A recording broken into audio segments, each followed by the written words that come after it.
호세아서 4장입니다.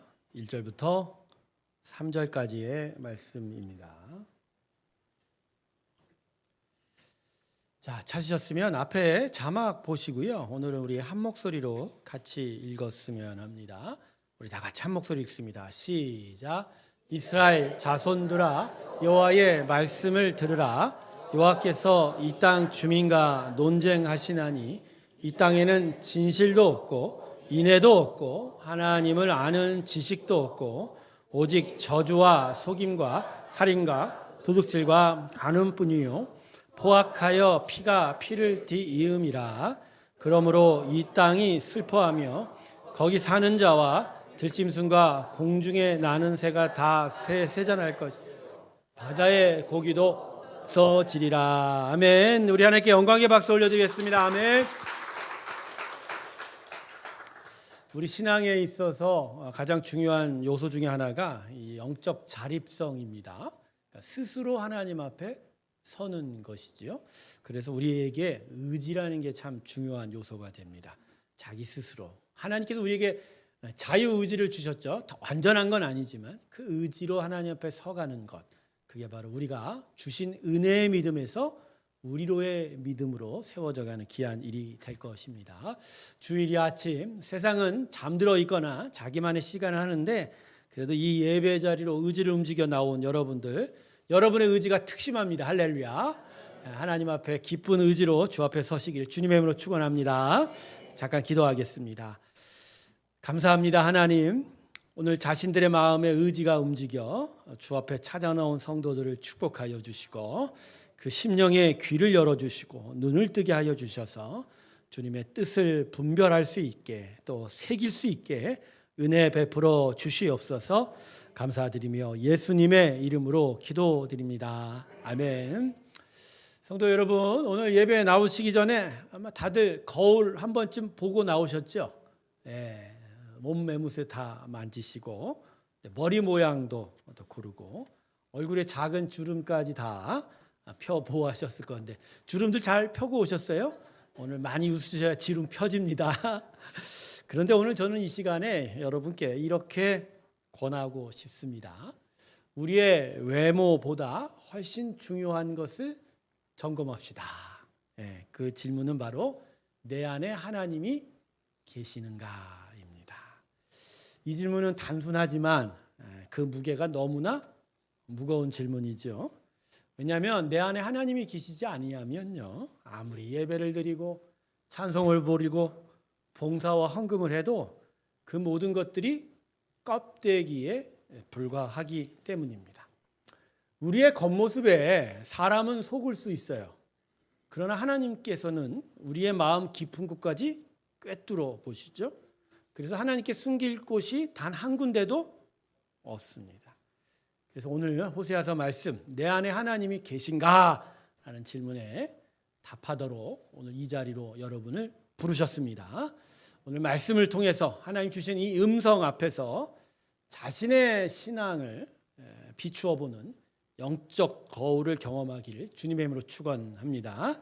자, 오늘 본문 1절 한번 볼까요? 중간 부분에 1절 중간 부분에 독특한 표현 하나가 등장합니다. 자, 그 부분은 바로 여호와께서 이 땅 주민과 논쟁하시나니라는 겁니다. 자, 여러분, 논쟁이라는 단어 들으면 우리는 이런 식으로 생각하죠. 어떤 특정한 주제에 서로가 갑론 일박하는 것으로 생각하죠. 근데 여러분, 이 부분은 그런 뜻으로 쓰여지지 않았습니다. 자, 여기서 논쟁하다라는 것은 하나님께서는 A라고 말씀하시는데 이스라엘 백성은 B라고 변명했다는 거예요. 그러니까 하나님이 너희는 이래라고 하니까 이스라엘 백성이 뭐라고요? 안 그래요. 나는 이렇습니다. 라고 하는 말을 이 논쟁하다라고 표현하고 있는 거예요. 그러니까 지금 이스라엘 백성이 변명하고 자기 합리화를 하고 있다는 거예요. 그래서 하나님께서 오늘 말씀을 통해서 이들의 변명과 자기 합리화를 깨트리려고 하시는 겁니다. 자, 그러면 먼저 그들의 변명이 뭔지를 한번 살펴봐야겠죠.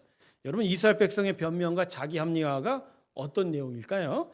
자, 오늘 그 내용이 본문 1절 하반절과 2절 사이에 등장해요. 한번 자막 볼까요? 제가 한번 읽어드릴게요.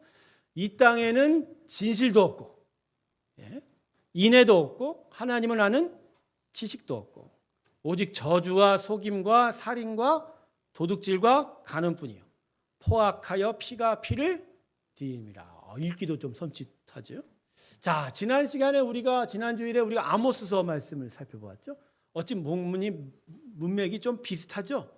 아모스 선지자와 호세아 선지자는 동시대에 활약한 선지자입니다. 그것도 북이스라엘 왕국을 위해서 활동한 선지자 두 사람이 있는데 그게 아모스 선지자와 호세아 선지자입니다. 근데 이 두 선지자가 활약했던 때가 여로보암 2세 때예요. 근데 공교롭게도 이 여로보암 2세 때가 지난주에도 제가 말씀드렸지만 북이스라엘 왕국의 최절정기였습니다. 하지만 이 절정기가 허장성세여서 그 왕이 죽은 이후로 30년 만에 속절없이 북이스라엘 왕국이 무너지게 되었거든요. 이때가 아마 경제가 대단히 활성화된 큰 경제적 번영을 누리고 있었던 때라 국경은 점점 넓어져 가고 있고 상업은 활발해지고 부유한 사람들이 점점 많이 늘어나게 됩니다. 그래서 겉보기에는 평화롭고 안정된 시간을 보내는 것 같았지만 이들의 번영 밑에는 도덕적이고 영적인 붕괴가 이미 심각한 수준에 이르게 됐습니다. 우상 숭배가 가장 절정에 이르렀고 사실 북이스라엘 왕국은 우상 숭배로 태어난 나라입니다. 솔로몬의 아들 르호보암에 대해서 여로보암이 반역을 해서 북쪽 10개 지파를 가지고 따로 나라를 세운 게 북이스라엘 왕국이지만 그들이 사마리아에 성전을 지을 때 그 성전에 무엇을 갖다 세웠는 줄 아세요? 금송아지를 갖다. 그러니까 나라의 시작부터가 이미 우상 숭배에 쩌들어 있었던 나라예요. 그리고 이 경제적 번영을 통해서 온갖 음란함과 사회적 불의와 약자 착취가 극해 달했던 시대가 바로 이 시대였어요. 그리고 성전 제사는 잘 드려지고 있는 것 같았지만 그들의 예배는 참된 예배가 아니라 복을 받기 위한 종교 의식으로 변질되어 버린 상황이었습니다. 그래서 하나님께서 오늘 본문 1절과 아까 읽었던 2절을 통해서 이렇게 말씀하신 거예요. 너희들이야말로 진짜 나의 뜻을 모르는구나. 너희들이 나를 모르는구나. 너희들의 삶엔 진실도 없고 인애도 없고 죄악만이 가득하구나. 그래서 온 만물이 너희로 인하여 결국 슬퍼하고 고통스러워하구나라고 이렇게 말씀하시는 거예요. 하지만 이스라엘 백성은 여기에 대하여 변명을 하는 거예요. 뭐라고 변명하냐면 아니에요 하나님. 우리는 성전에서 예배 잘 드리고 있어요. 성전에 많은 예물도 갖다 바치고 저희의 11조는 끊어지지 않았습니다. 저 사마리아 성전을 보십시오. 저 우람한 성전과 제사장들이 많지 않습니까? 예, 그곳에서 우리는 예배 잘 드리고 있습니다. 자, 여러분, 하나님은 지금 저들의 일상적인 삶에 대해서 꼬집고 있는데 이스라엘 백성은 지금 뭐라고 얘기하는 거예요? 우리 예배 잘 드리고 있다. 이스라엘 백성들은 결국 나는 여전히 하나님과 함께하고 있습니다. 하나님이 성전에 계시잖아요. 우리 성전 가서 하나님과 예배하고 있는데요. 우린 하나님과 함께하고 있어요. 그렇지만 하나님은 뭐라고 얘기하시는 거예요? 아니다. 너희는 나와 함께하지 않는다라고 반문하고 계십니다. 여러분, 왜 하나님께서 이스라엘 백성에게 너희들은 나와 함께하지 않는다라고 말씀하실까요? 두 가지 큰 착각인데 그건 이따가 얘기해드리고 가장 큰 착각은 하나님은 성전 안에만 계신다라고 생각합니다. 그러니까 하나님은 성전에서 드리는 외적 종교 의식만 보는 분이라고 착각하고 있는 거예요. 물론 그들이 배웠던 율법은 그렇지 않죠. 내용이. 언제나 하나님을 사랑하고 하나님을 쫓아가고 하나님 뜻을 드러내기를 바랬지만 어느새인가 이스라엘 백성은 하나님은 어디에만 계신다? 성전에. 여러분 그래서 에스겔 선지자가 나중에 온 나라가 멸망한 후에 저 페르시아 땅 그발 강가에서 환상을 봤을 때 하나님 무슨 환상을 보여줍니까? 우리가 벌써 서너 달 동안 에스겔 보잖아요. 하나님의 영이 성전에서 떠나는. 그러니까 하나님은 성전에서도 떠나실 수 있는 분이라는. 떠나실 수. 왜 떠났어요? 그들의 죄악 때문에. 그들의 우상 숭배와 그들의 가진 악행 때문에 나는 너희와 함께하지 않겠다. 그러니까 하나님은 온 만물에 임재하시는 분이지 꼭 성전에만 계시는 분은 아니잖아요. 근데 이스라엘 백성은 착각한 거예요. 성전에서 제사 잘 드리고 헌물 잘하고 그렇죠? 그러면 하나님은 자신들을 축복해 줄 거다. 그러면 하나님은 우리 일상에 우리의 실수와 죄악 가운데서도 여전히 우리와 함께 할 것이다. 우리가 이웃을 향해서 욕하고 저주하고 속임수와 거짓말을 일삼고 탐욕이 가득해서 가난한 자들 착취하고 정욕에 이끌려가고 온갖 불륜을 저질러도 여전히 하나님은 우리와 함께 하실 거라고 착각을 하고 있는 거예요. 그러니까 이스라엘 백성이 단단하게 착각을 한 거죠. 그러면 이런 착각이 도대체 어디서부터 발생을 한 걸까요? 두 가지 이유가 있어요. 아까 제가 말씀드렸죠. 첫 번째는 내가 하나님을 알게 되면 하나님과 함께하고 있는 거라고 착각한 거예요. 그러니까 하나님을 안다는 지식이 내가 하나님과 함께하고 있다는 착각을 만들어 냈다는 겁니다. 가령 내가 누구를 안다는 게 그와 함께하는 건 아니잖아요. 그죠?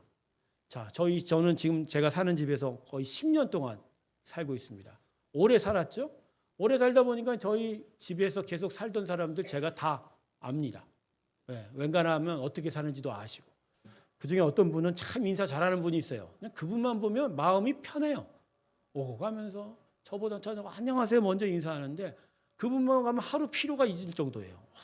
근데 어떤 사람은 괴팍해갖고 인사도 안 받고 어떤 때는 뭐 밤에 빌라 앞에서 막 시끄럽게 싸우고 막 그래요.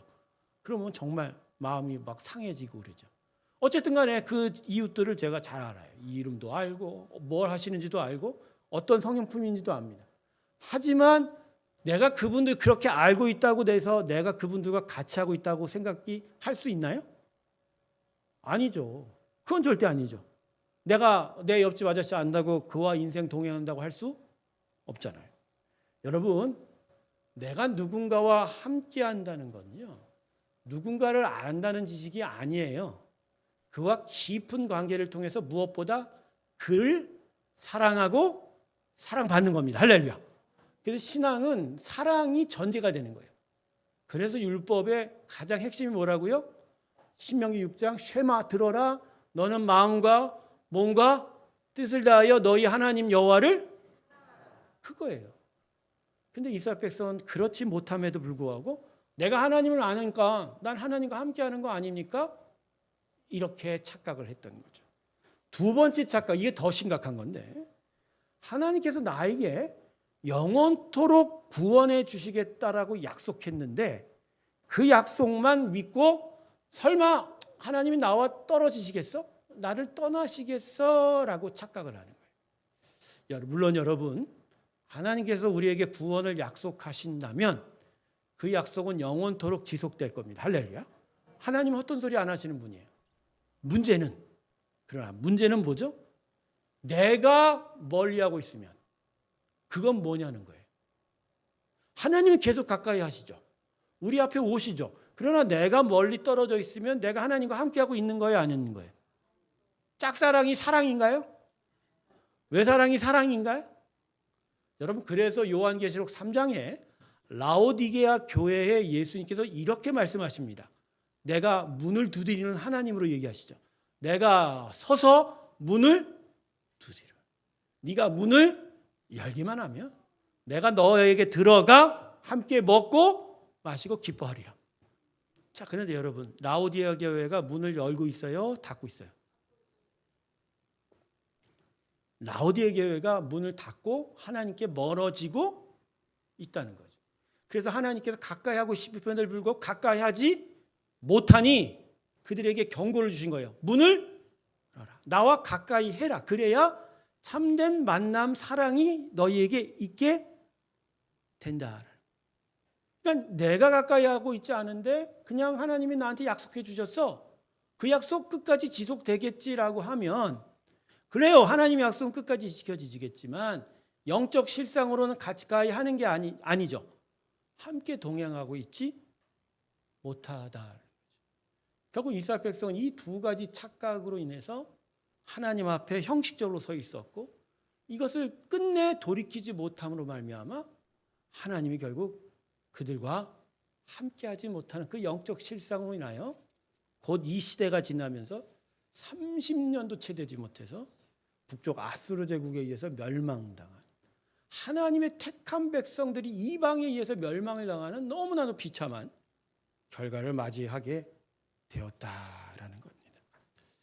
우리 사랑하는 새롭게 성도 여러분, 오늘 호세아서의 말씀은요, 2700여 년 전에 북이스라엘 왕국의 이야기가 결코 아니지요.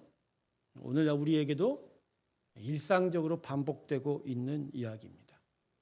이 예배실 안에서 아멘을 하고 할렐루야로 크게 외치고 있지만 우리의 일상의 삶의 현장, 가정과 직장과 또 카톡과 같은 소셜미디어에서는 전혀 세상 사람들과 구별되지 않는 삶을 살고 있는지도 모른다는 것입니다.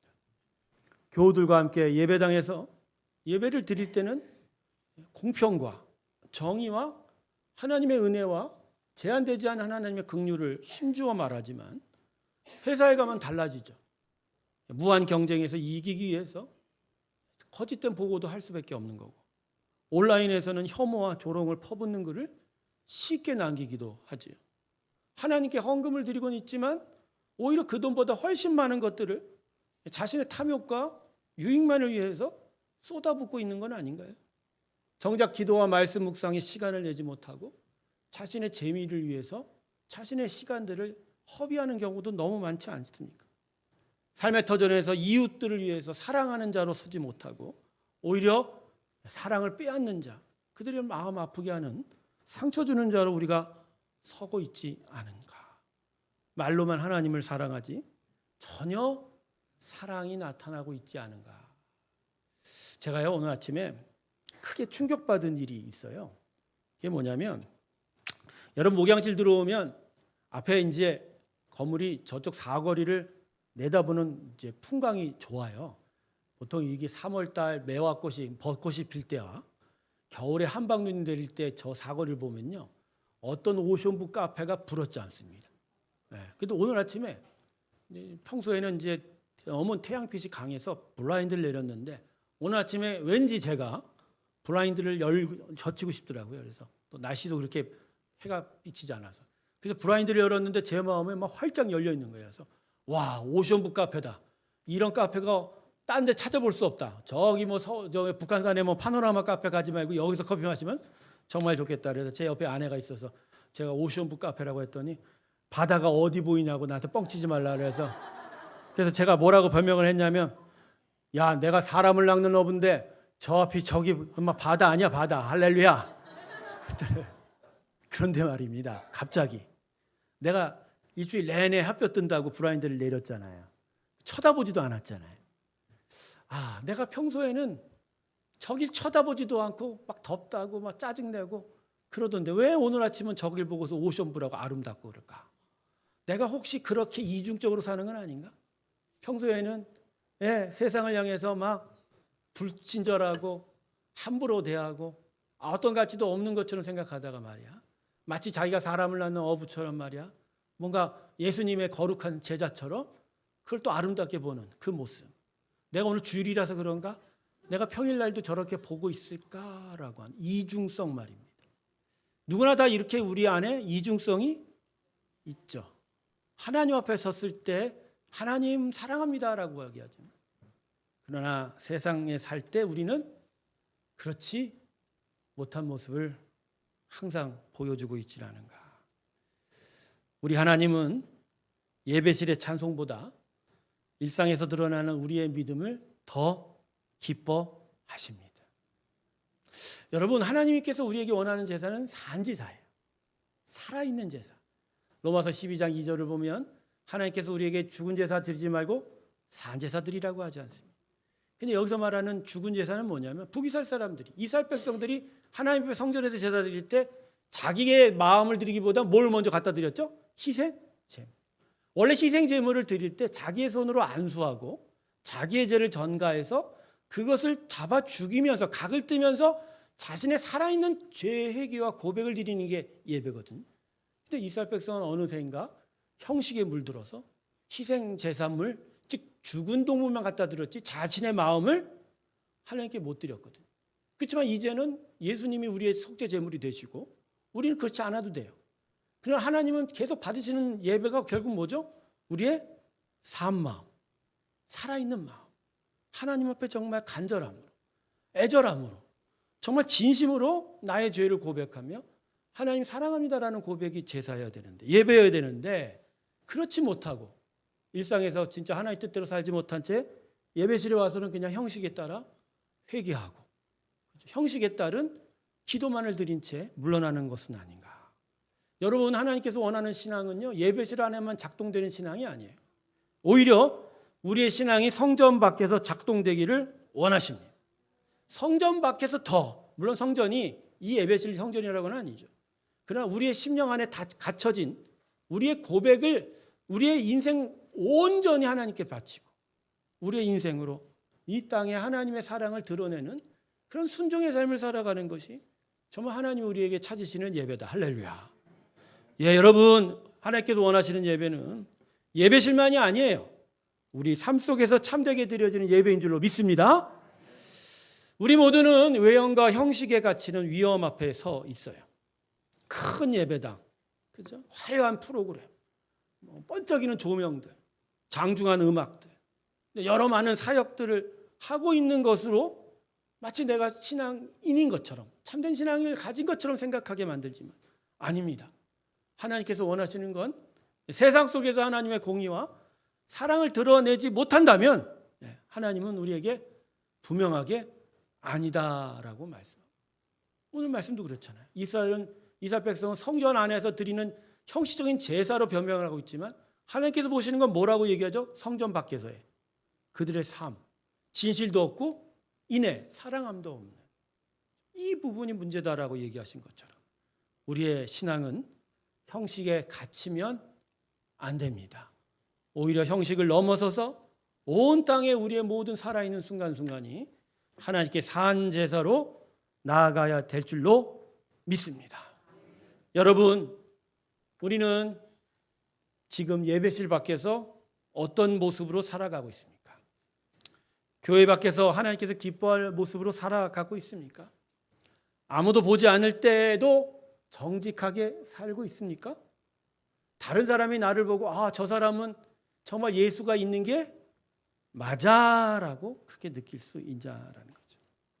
여러분, 이 질문들 앞에서 주변을 신경 쓰면서 애써 편안한 모습 가지려 하지 마십시오. 좀 전에도 제가 말씀드렸듯이 우리 외양에는 모두가 속을 수 있어도 하나님은 결코 아니기 때문입니다. 오늘 이러한 말씀 앞에 나는 그냥 괜찮아라고 하는 모습은 결코 하나님께 통하지 않는다는 거예요. 하나님은 우리의 모든 마음, 모습을 낱낱이 다 알고 계십니다. 근데 여러분, 착각하지 마세요.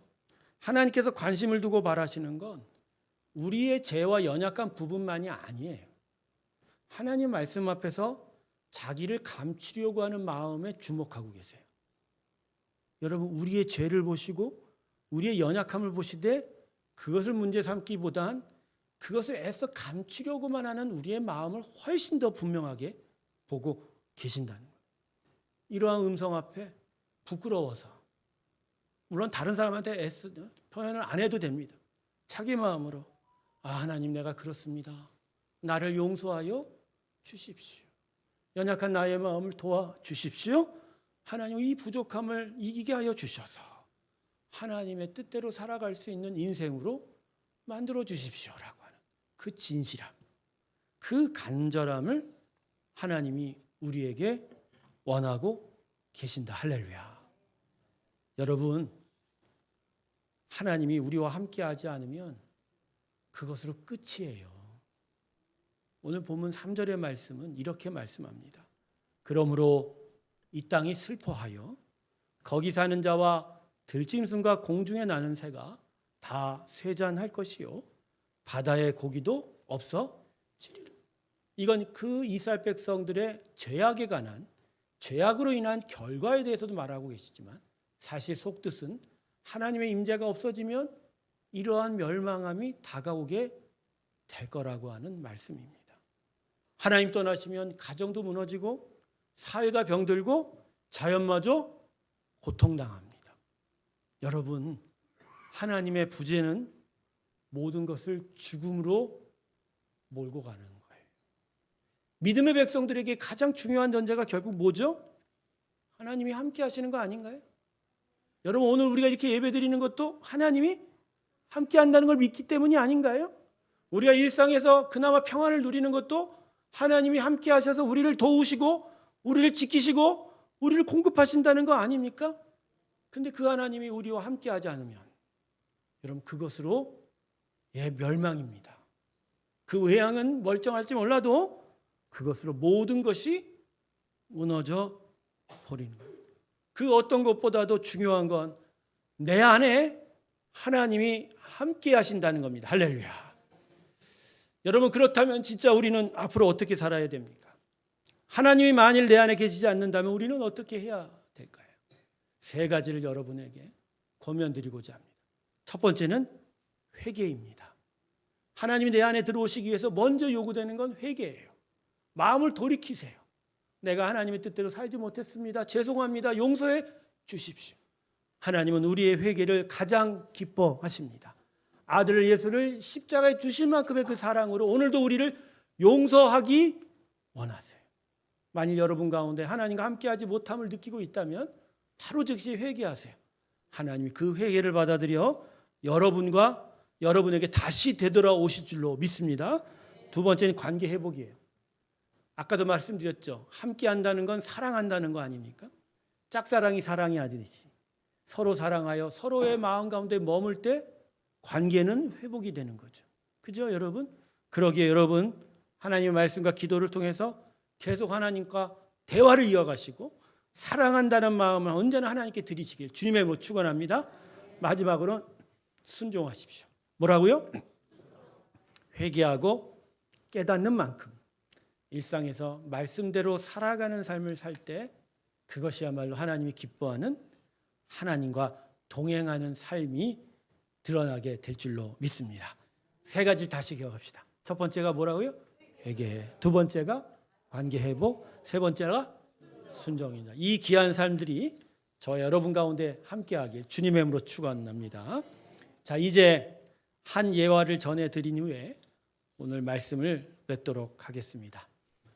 한 목사님이 시골 마을의 한 할아버지를 신방했습니다.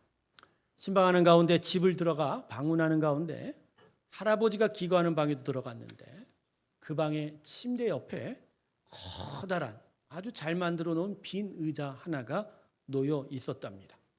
목사님이 그걸 보고서 할아버지에게 물었습니다.